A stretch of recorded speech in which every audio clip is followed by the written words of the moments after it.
कराची में breaking news समाज share कंदासीं। कराची कोरंगी वारे इलाइक़े में रोड हादसे दौरान एक ॼणो फौत थी वियो आहे। इत्तला मिलण ते पुलिस पहुची लाश अस्पताल खणाई वई आहे। हादसे सबब फौती जी सुञाणप मोहम्मद के पुट मुश्ताक जे नाले सां थी आहे। कराची मां सां ख़बर शेयर कई पिया। कराची कोरंगी वारे इलाइक़े में रोड हादसे दौरान एक ॼणो फौत थी वियो आहे। इत्तला मिलण ते पुलिस पहुची लाश अस्पताल खणाई वई। हादसे सबब फौती जी सुञाणप मोहम्मद के पुट मुश्ताक जे नाले सां थी आहे। हादसे बाबति तव्हांखे आगाह कई पिया। कराची कोरंगी वारे इलाइक़े में रोड हादसे दौरान एक ॼणो फौत थी वियो आहे। इत्तला मिलण ते पुलिस पहुची लाश अस्पताल खणाई वई आहे।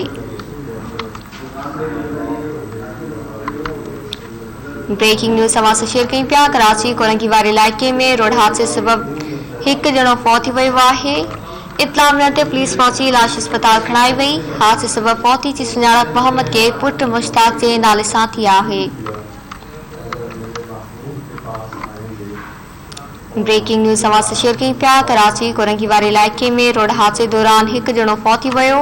इत्तला मिलण ते पुलिस पहुची लाश अस्पताल खणाई वई आहे। हादसे सबब फौती जी सुञाणप मोहम्मद के पुट मुश्ताक जे नाले सां थी आहे। हादसे बाबति तव्हांखे ख़बर ॾियूं पिया। कराची कोरंगी वारे इलाइक़े में रोड हादसे दौरान एक ॼणो फौत थी वियो आहे। इत्तला मिलण ते पुलिस पहुची लाश अस्पताल खणाई वई। हादसे सबब फौती जी सुञाणप मोहम्मद के पुट मुश्ताक जे नाले सां थी आहे। तफ़सील मालूम कंदासीं। ब्यूरो चीफ कराची अब्दुल्ला सोलंकी खां। जी अब्दुल्ला, हादसे बाबति आगाह कजो।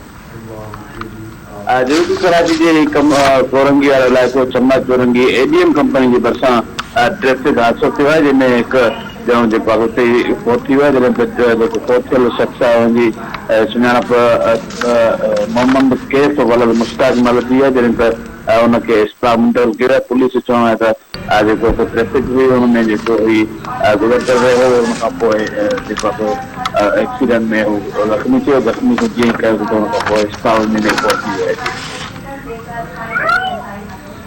महिरबानी अब्दुल्ला सोलंकी तफ़सील ॾियण जे लाइ।